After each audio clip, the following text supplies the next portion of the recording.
What's going on, everybody? This is your boy King Germ, one half of Pod and Saved Our Marriage. Each and every Friday, Queen Germ and myself drop an episode to show the people how Pod and saved our marriage.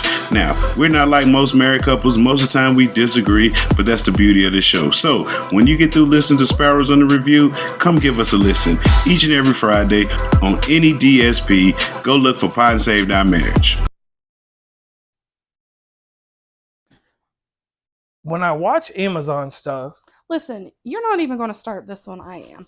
So y'all remember those, like when you go to watch TV and you're on like an Android TV? Is that what it is that we have? Yeah. They're Android-based TVs. And they always have those movies at the top that are flowing through that they're promoting. So we come across this one movie and I see John Cena and Idris Elba. A Bobo, yeah. You say it how you say it, I say it how I say it. It don't matter. So I see it and I'm like, a John Cena movie I ain't seen yet. A John Cena movie that I haven't seen advertised. And I just want to know why. So I pop into it and I look at it. Next thing you know, it's a Prime movie. Right. And I'm a little scared because, you know, I don't have any affiliation with Amazon whatsoever. Right. Like, I mean, I don't even buy stuff from them, technically. Right. That's where you get your birthday gifts from. Yeah. Or I get your birthday gifts from. Right. So, Prime TV, I look at this stuff sometimes. Mm-hmm. I see it, like, it comes up in things that I'm doing. Yeah. But I don't get involved. And, you know, we were outside.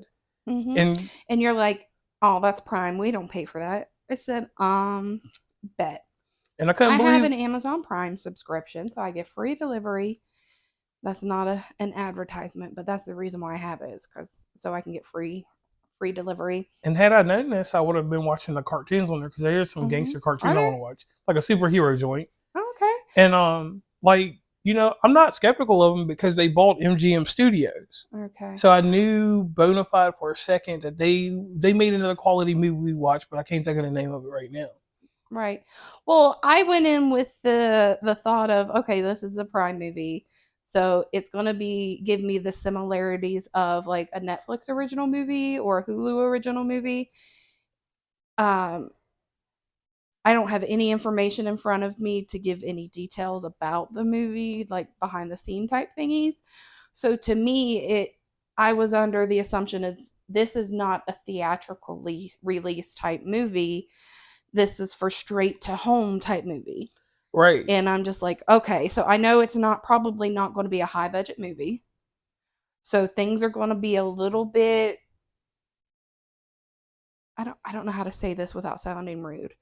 Things aren't going to be and look 100%. You know, they have to stay within their budget. And that's the first thing I noticed in the first few minutes. I seen it and I'm like, okay, yeah, this is definitely a Prime movie. Right. So what I did was when we knew John Cena, I went back to Vacation movies he's been in, the two of those. Friends. Yeah, Vacation Friends 1 and 2 that he did over with Hulu. Yeah. And I'm like, John Cena's turning into that dude that does the streaming service movies, which I appreciate this. I want to say it before we even get started, because as we go through this review, I'll tell my feelings about what I liked about it or what I didn't like. But I was like, wow, this is a step up from my normal. Yeah. And my thing is, I don't go in comparison to Netflix movies. But then I went back and I thought, we watched a movie with Gerard Butler that was an Amazon movie. Gerard Butler, homeboy from the black guy that was from The Good Wife and from Luke Cage. They were in an airplane. Planes, yeah. Oh. And I was like, yo, this has got a better budget. It had to have we don't have any information. Our normal Wikipedia, we're doing a freestyle. I don't know what the budget is, and we might go correct something. We don't correct anything. We're just going to go off the... Y'all are going to have to look and leave a comment below and let us know how fudged up we did on this one. But it was like, the movie had good... Like, at the very beginning, it had a lot of star power. Yeah.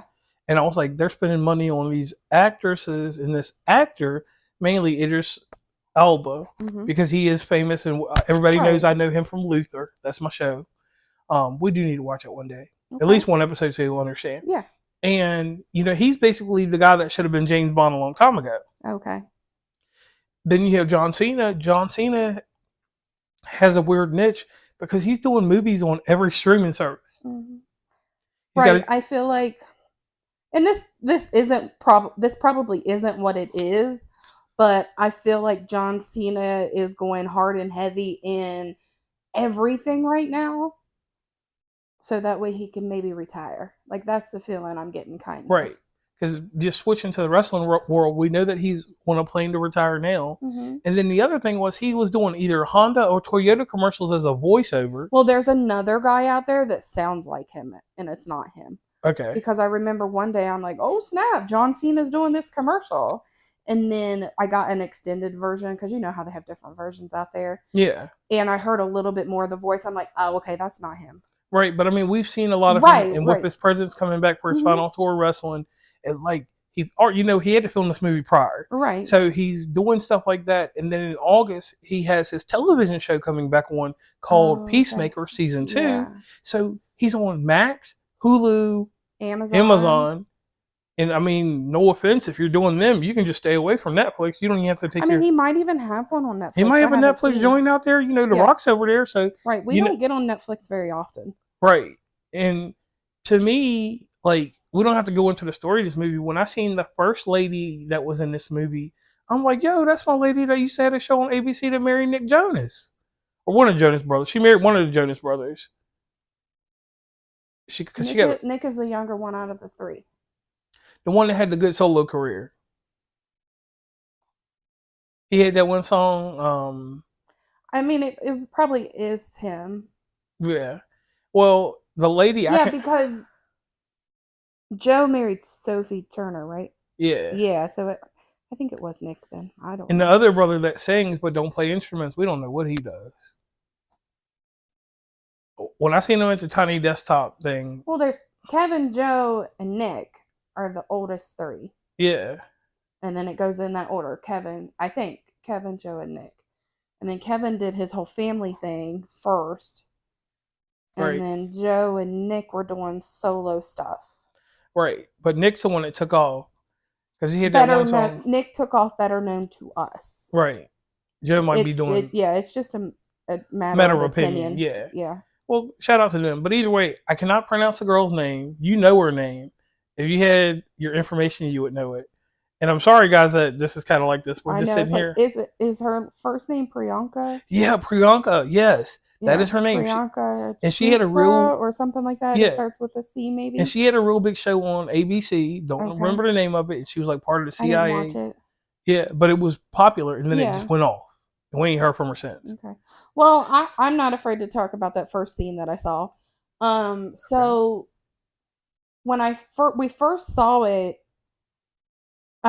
we started watching it outside, and then I got too tired. I was ready for bed, and so we shut it off, and we were going to watch it another day with my dad. Yes. So we started it today, and he took off on us. Wouldn't stick around. And yesterday I thought she got shot and she had a vest on. And then today when I watched it, I looked at her back and it looked like she had a little hole. And I'm like, okay, well, maybe she didn't have a vest on, but I don't see anything on the front. And I'm just like, these people are that attuned to see these things. Like, you know what I'm saying? Like, the issues, the problems, making sure somebody's deceased or whatever. And they miss noticing that she doesn't have a bullet hole. Like, that's my first complaint. Right. That doesn't make sense there. But with all that tomato stuff being thrown, she had red stuff on her. Yeah, but looking at her, like, it would have been different if she would have had like a bullet hole somewhere. Right. Because, it's going to go through her shirt into the Kevlar. But there was no like burn or residual on her. Right, at all. Residue, that's what I mean. And you would think as them being top operatives and assassins that they would... Yeah, they would have caught that. Right, and throughout the movie with the rest of the kills that they did, or the unaliving that they did, they were on point, like boom. Right. Straight to the head. Right. It was just that first scene to me, it made me look at it and I'm just like, yeah, this is a low budget movie. And then it foretells a story of what they do to the guy that they were sloppy with how they took out certain people. Yeah. Because both of them, because he ended up being alive at the end of the movie, Right. we thought he was gone. Right. Because the way we heard it, he had the grenade in his hand, and we heard a pow. Yep. So I'm just like, the two. It was really good about keeping you wondering on your toes. Like it didn't give away to me that she was deceased at first. Like I just expected because I seen her on the front of the movie. So I'm just like, yeah, they're not gonna take her out in the first few seconds. So either it was a through and through and she lived, they saved her life, or she had some Kevlar on and we're going to continue on with the movie. Right. Because with her star power and stuff, why waste her, right? Mm-hmm. That's what I thought too. Oh. And as you go through the progression of this movie. Well, see, I didn't even think that because like I said, I haven't seen anything that she's been in. Okay. That's acceptable. That I'm aware of. So to me, it was just like, but like I said, I seen her on the front cover, so I knew they weren't going to get rid of her that fast. Right.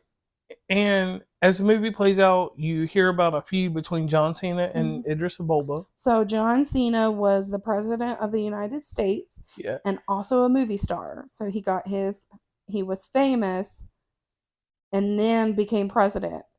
And then you had Idris Elba's character. He was the prime minister of Britain, and he had the militia background. Yes. Because I don't want to say military because I don't know if that's what they call it over there. Right. Whatever. Militia's fine. Yeah. And they already had internal and external problems that were brought up in the first like encounter, and that was great storytelling. And right. And when I was talking about character development, from that point on, I was sold on the movie. Right. But I will have to admit something to the audience and to you.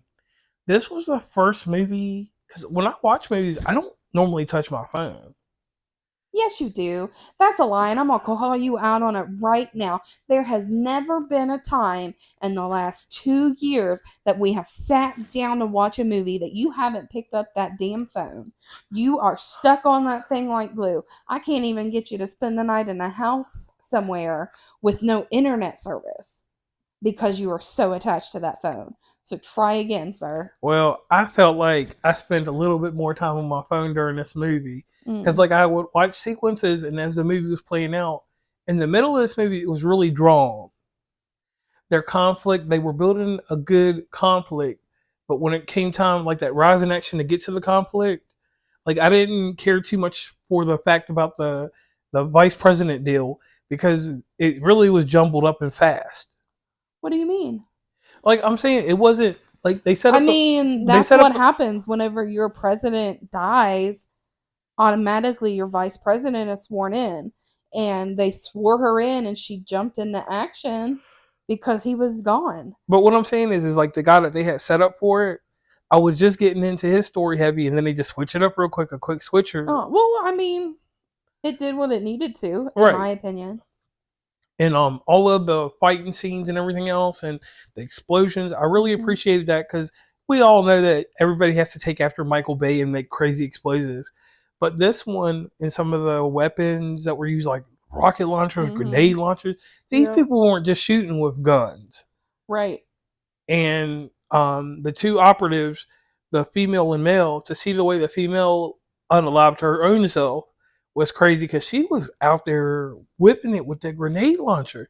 This movie had no problem throwing grenades at people. Right. And it wasn't like a Jason. It was very action filled, right? But it wasn't like a Jason Statham or Liam Neeson type.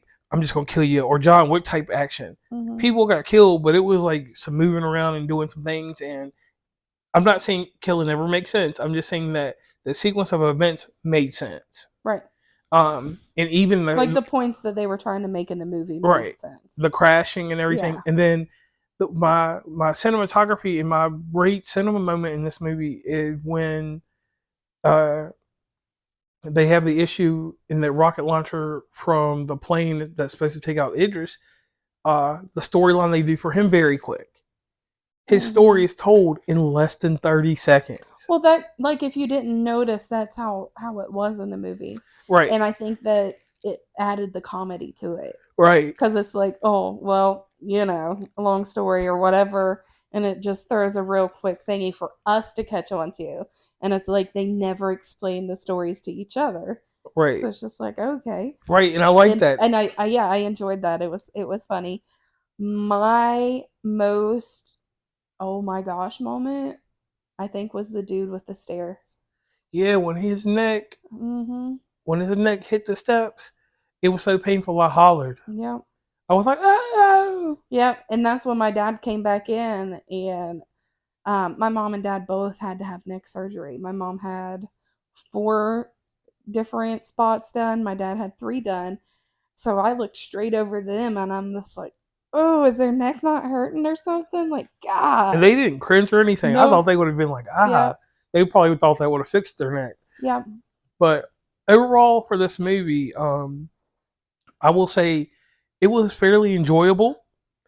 This is something that where we're in the summer spirit, like around 4th of July type time, or any time that I got a group of people that right. Like, if I need some comedy and action thrown in with a group of people, I'm gonna throw it in one. Like it's probably not gonna be one of those where I'm just like, ooh, hey, let me watch that one movie with John Cena in it. No, but I will recommend it as long as I remember it. Right, and that's one thing I will take away from this and say that, yo, Amazon, I'm gonna hit y'all up for another movie, if it's advertised to me like that. And that's one other thing I want to put in here before we get off here. Mm-hmm. It's weird how we're getting advertised movies because this is see, I'm sorry to cut you off. I've done that a lot today. I apologize. It's cool. It's just my memory. If I'm not doing it now, then I'm gonna forget. So it's not like I'm trying to be mean to him, guys. I promise. I didn't see a single advertisement on TV, TikTok, or nothing about this movie. Just like Straw. Yeah. Well, Straw. I saw Straw a lot on TikTok, so yeah. But it's like it didn't. There was no major build up to this. Right. It's like, I hate to say this, some of these straight to DVD because I'm old school. Straight to streaming service movies are almost getting to the point where they're almost better than some theatrical releases. Yeah, I mean, these bigger theaters are just getting expensive. Which, I mean, I get it. They've got to charge more because food's getting more expensive, paying the staff, all of that stuff. It's just all getting expensive. But, you go into one of these big chains and watch a movie, and 2 people, you're lucky to come out of there spending less than $100. Right. And then only thing I'll give to the theaters, at least they're having more. They give me a reason to go to the theater. Like when that Fantastic Four movie comes out, I hate to do it, but I'm gonna drop $80 on that Galactus bucket. Right. Am I gonna? But at the same time, you could go in and buy that bucket and watch it at home in 2 weeks. Right. Well, that's probably what I want to do. Right. So I'm JR. And I'm Stacey. We want to thank everybody for tuning in. Don't forget to head on over to Facebook and TikTok and give us a follow. And then leave us a comment down below and let us know what you think and what you want to hear next week.